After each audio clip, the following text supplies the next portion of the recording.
사도행전은 어떤 상황 속에서도 성도가 잃지 말아야 될 꿈과 비전에 대한 것을 기록한 책입니다. 근데 흔히 어떤 분은 그렇게 얘기를 하더라고요.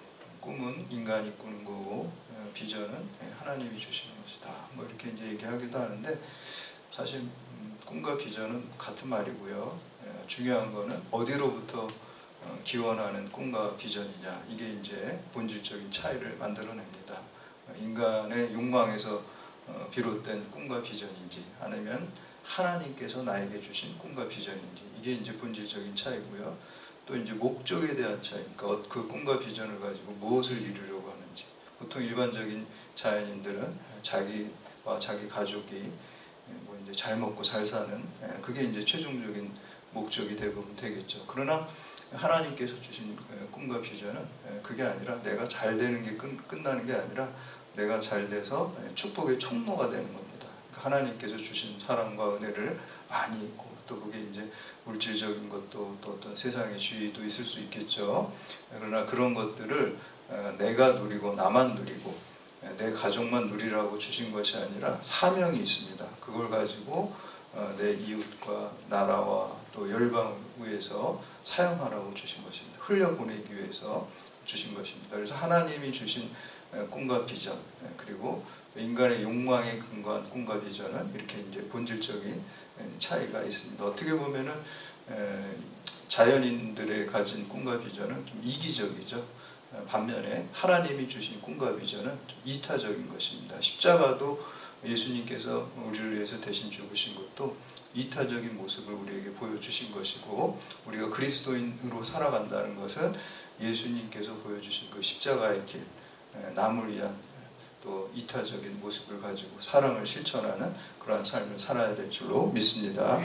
사도행전은 그 의사 누가가 쓴 것입니다. 그러니까 사도 바울의 이제 수행원이기도 하고 주치의이기도 합니다. 그래서 사도 바울이 이제 선교여행을 떠날 때 항상 그림자처럼 이 누가라는 그 의사가 옆에서 이렇게 수행하면서 기록을 한 것입니다. 그래서 이제 사도행전은 이제 전반부에는 주로 이제 베드로에 대한 이야기가 나오고, 후반부에는 이제 사도 바울 이야기로 이렇게 전환되는 것을 이제 볼 수가 있습니다. 그래서 두 권의 책을 이 의사 누가가 썼습니다. 이제 누가복음과 이제 사도행전, 이 두 권의 책을 썼는데, 옛날에 뭐 우리 중고등학교 애들 이렇게 성경 퀴즈 할 때 그런 거 누가복음 누가 썼나요? 그러니까 누가 정답입니다. 뭐 이렇게 이제 우스갯소리로 애들이 이렇게 아재 개그를 막 하더라고. 보니까 누가복음은 누가 썼나, 누가가 썼다, 뭐 이런 얘기를 하고, 사도행전도 이제 누가가 썼습니다. 그래서 어떻게 보면은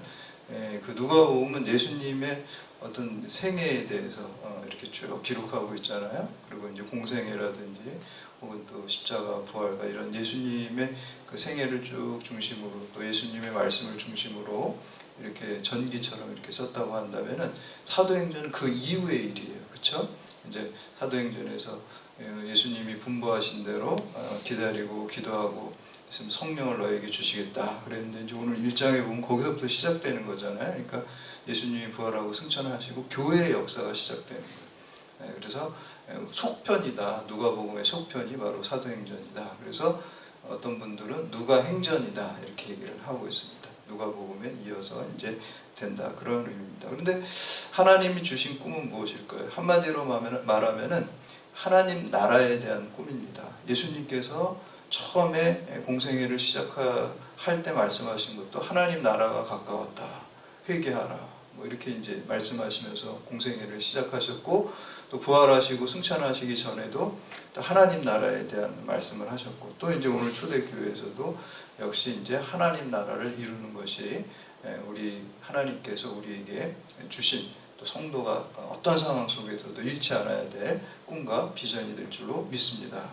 내 안에, 내 심령 가운데 하나님 나라가 먼저 이루어져야 되고, 내가 속한 가정과 직장과 또 이 대한민국과 이 열방 가운데 또 하나님이 통치하시는 하나님 나라가 이루어지기를 우리가 힘쓰고 기도해야 되고, 그리고 궁극적으로 종말에 주님이 오실 때 그 하나님 나라가 하나님이 통치하고 다스리는, 또 사랑과 평화가 통치하는 그 나라가 온전하게 세워질 줄로 믿습니다. 아멘. 바로 이제 그런 비전을, 하나님 나라에 대한 비전을 갖고 쓴 것이 바로 이 하나님 성경 말씀이고요. 그리고 이제 성경 말씀 중에서도 이 사도행전은 특별히 이제 부흥에 대한 이야기를 하고 있어요. 그래서 부흥하면은 좀 약간 부정적인 시각을 가지고 있는 분들도 있어요. 이렇게 막 양적으로 성장한 것만 생각하기 때문에. 근데 부흥이라는 건 원래 리바이벌이잖아요. 다시 살아나는, 생명이 다시 살아나는 거예요. 원래 초점의 본질은 양적으로 숫자가 늘어나는 것에 있지 않아요. 사실은 죽었던 생명이 다시 살아나는, 리바이벌하는 거잖아요. 영혼이, 내 영혼이 하나님 모르고 죽어있는 내 영혼이 주님 만나고 예수님 인격적으로 만나서 다시 살아나는 거예요. 예수 생명으로 다시 거듭나는, 그게 부흥이에요. 믿지 않는 사람이 믿게 되는 게 부흥이에요. 근데 이제 양적인 성장만, 이제 교회 성장만 얘기하는 게 아닙니다. 교회 성장은 열매거든요. 그렇게 부흥하다 보면 자연스럽게 그 열매를 맺게 되는 것이지. 그래서 교회 성장도 사실 교회의 부흥, 개인의 부흥, 또 우리 교회의 부흥, 이렇게 하다 보면 자연스러운 결과로서 나타나는 것입니다. 마치 이제 나무가 건강하면 때가 되면 열매가 열리는 거잖아요. 근데 이제 자꾸 그냥 나무의 건강성을 따지지 않고 그냥 열매만 잡아 당긴다고 열매가 생기는 건 아니거든요. 그래서 우리가 부흥하면 그런 열매들은 자연스럽게 자연적인 방법으로 이루어진 거예요. 부흥은 그래서 우리가 부흥해야 됩니다. 여러분 개개인이 예수 생명으로 새롭게 깨어나고 부흥되어야 되고, 또 우리 모든 모임과 또 이 우리의 삶 가운데 주님의 부흥의 역사가 있게 되기를 축복합니다. 그래서 오늘 말씀을 통해서 그럼 어떻게 이제 부흥하기에 뭐가 필요한지 한번 살펴보도록 하겠습니다.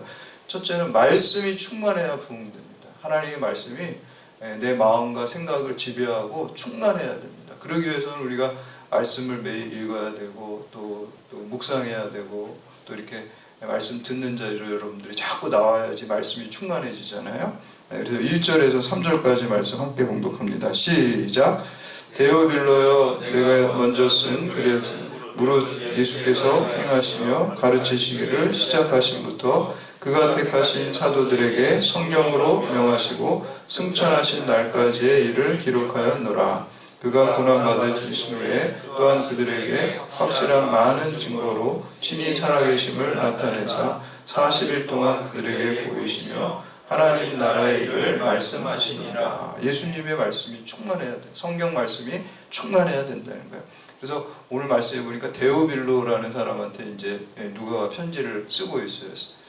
누가복음도 데오빌로한테 쓰고 있어요. 데오빌로가 누구냐라고 했을 때 이제 일반적으로 로마의 고위직에 있는 뭐 귀족이다 이렇게 얘기를 하고요.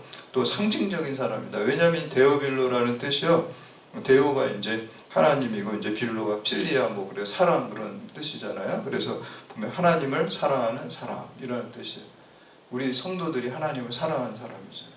먼저 우리가 사랑한 게 아니라 하나님께서 우리를 먼저 사랑하셔서 거기에 대해서 이제 반응하는 거예요. 그래서 리스판스 이렇게 해가지고 하나님 사랑하는 거죠. 하나님 사랑이 먼저 우리에게 부어지고 우리가 그에 대해서 하나님을 사랑하는 것입니다. 그래서 모든 성도들에게 보내는 편지다. 이런 또 상징적인 의미도 있습니다. 그러니까 오늘날 우리에게 이 말씀을 주시는 거예요. 여러분들이 하나님의 사랑을 받았고 그 사랑에 응답해서 하나님을 사랑하고 예배하는 거잖아요. 저 데오빌로가 되는 거예요. 우리가. 그래서 우리에게 주신 말씀입니다. 우리가 어떤 전자제품을 사면은 항상 매뉴얼이 따라오게 돼 있습니다.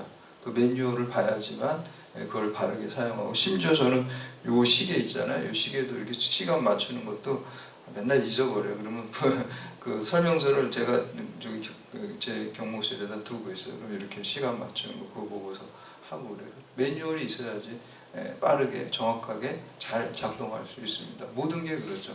하나님께서 인간을 창조하실 때도요, 인간을 창조하신 다음에 그냥 내버려 둔 게 아니라 매뉴얼을 주셨어요. 이대로 인생을 운영하고 살아가야 된다. 그게 바로 이 성경 말씀이에요. 성경 말씀. 이 성경 말씀대로 살아야지 인생이 바르게 되고 건강하게 되고 제대로 살 수 있다는 것입니다. 그래서 우리는 이 말씀을 늘 숙지하고 있어야 돼요. 말씀을 잘 읽고 말씀대로 내가 어떻게 살아야 되지? 하면 이 말씀을 보셔야 돼요.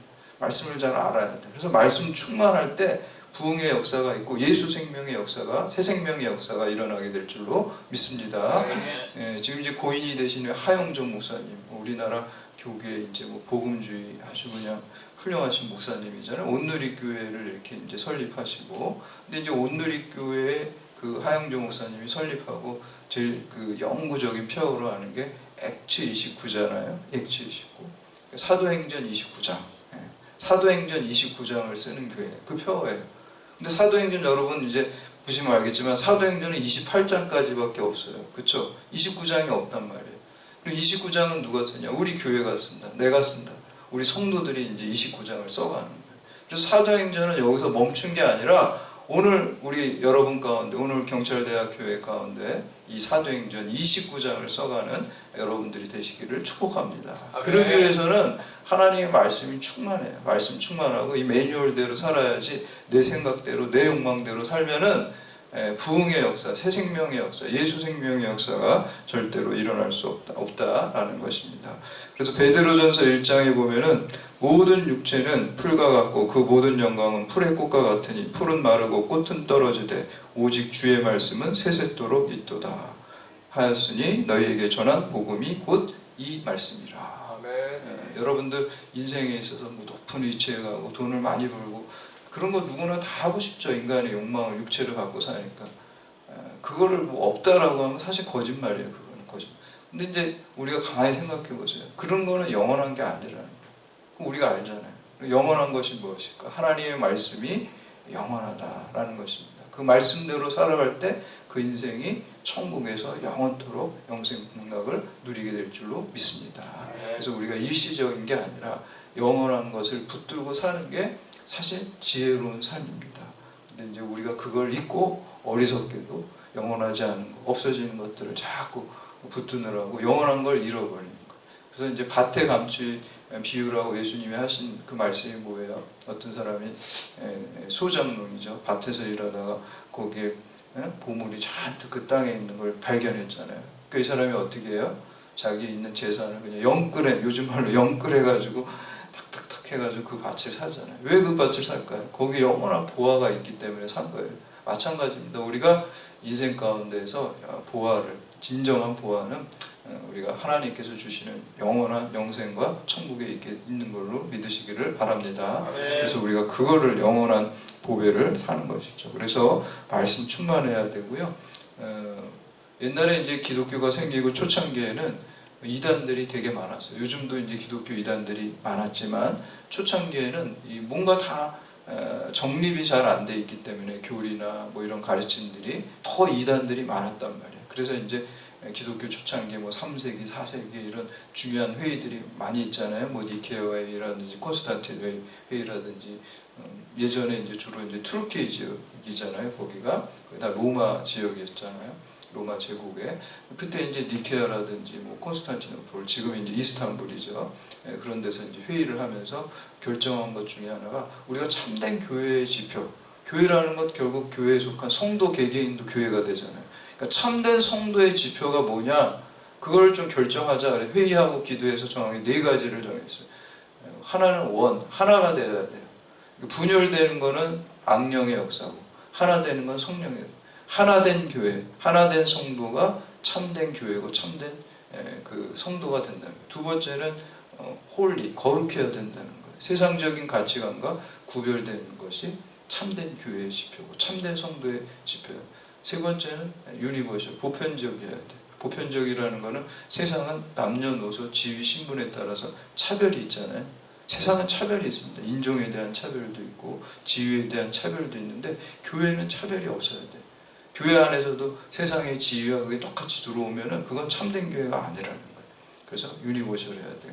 하나님 안에서 모든 사람이 다 형제 자매잖아요. 그게 참된 교회가 되겠고요. 네 번째는 사도적 교회라. 사도적 교회라는 거는 사도들의 가르침에 근거한 교회라는 거예요.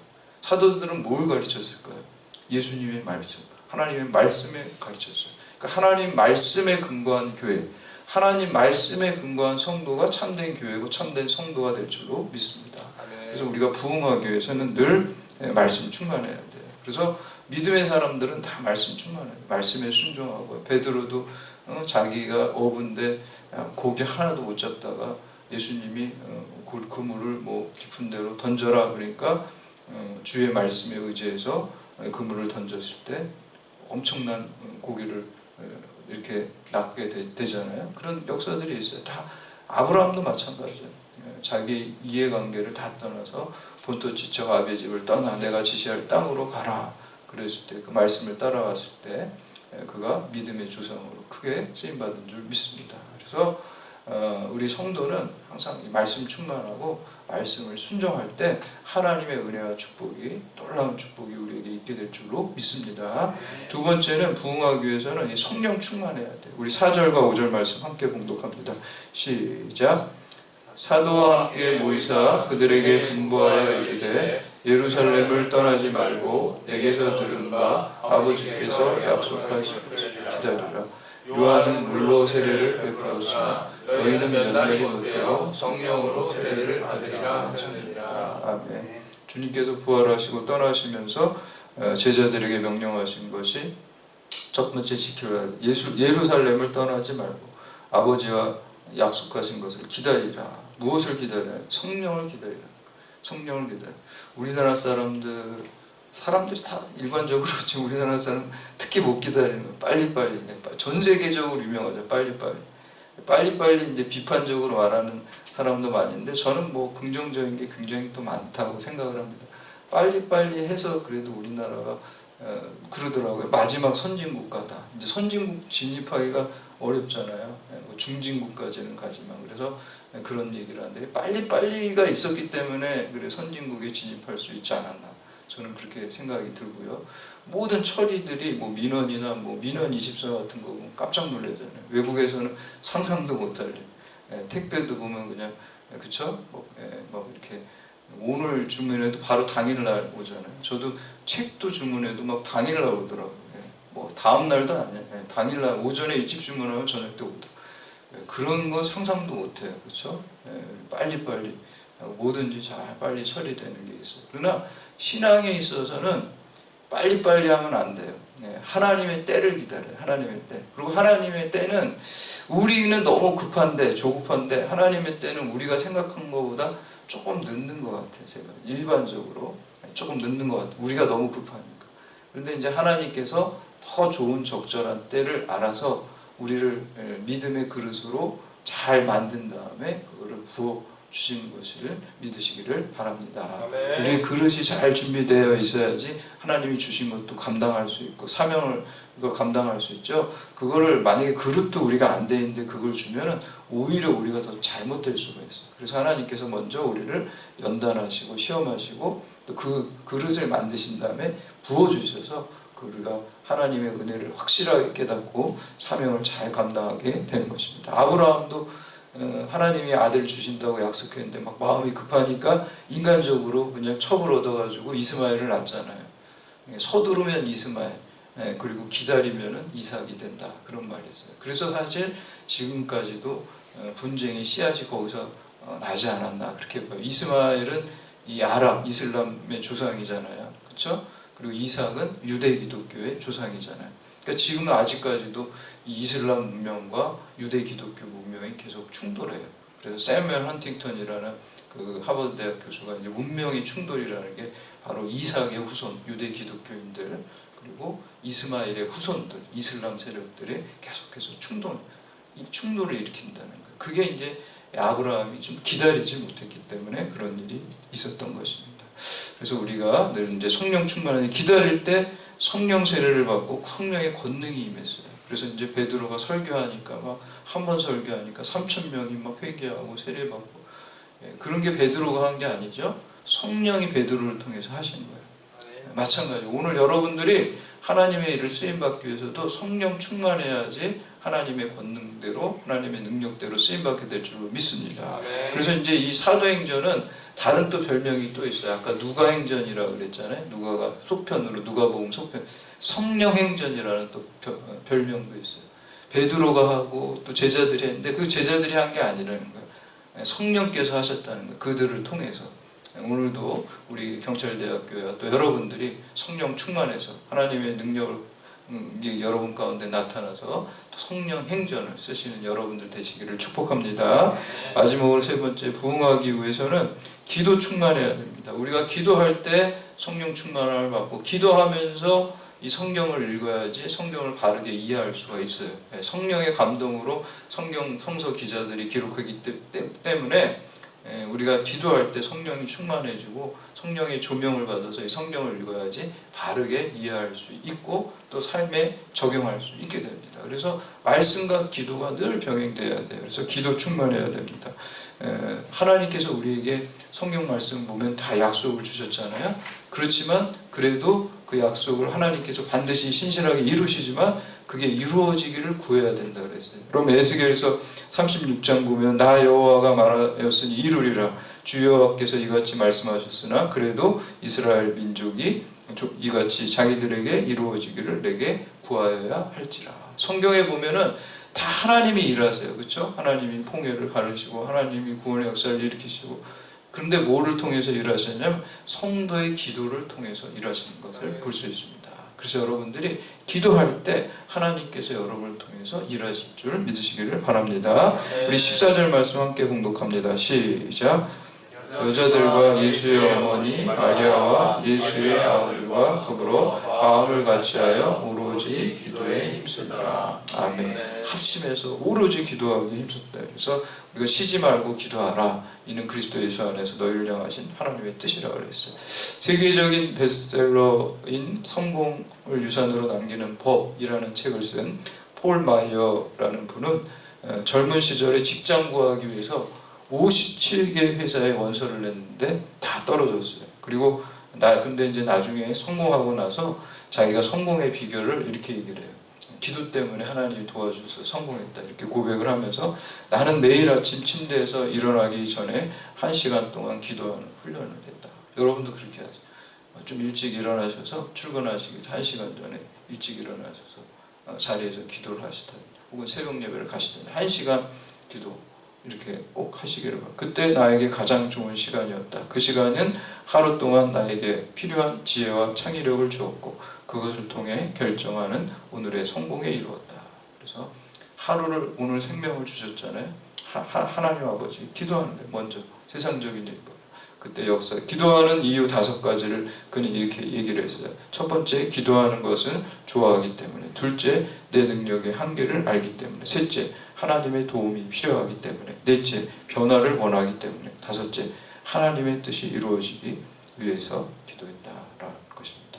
빌 하이벨스 목사님 책에 나는 너무 바빠서 기도합니다. 그런 책이 있어요. 그러니까 바쁘면 우리는 어떻게 해요? 기도 시간을 줄이죠. 근데 이분은 바쁘기 때문에 기도한대요. 마르틴 루터가 종교개혁을 할 때 보통 하루에 마르틴 루터가 2시간을 기도했어요. 종교개혁을 하니까 더 카톨릭 교회랑 거대한 카톨릭 교회랑 이렇게 싸우려니까 그냥 바쁘잖아요. 더 바쁘면 어떻게 돼요? 기도 시간을 이제 2시간에서 줄여야 되는데 이 마르틴 루터는 3시간으로 늘렸대요. 기도 시간 바쁜데. 왜 늘렸냐? 내가 바쁘다는 거는 내가 할 일이 많다는 거고, 할 일이 많다는 거는 하나님의 도우심이 더 많기 때문에 나는 기도 시간을 늘렸다. 이렇게 얘기를 합니다.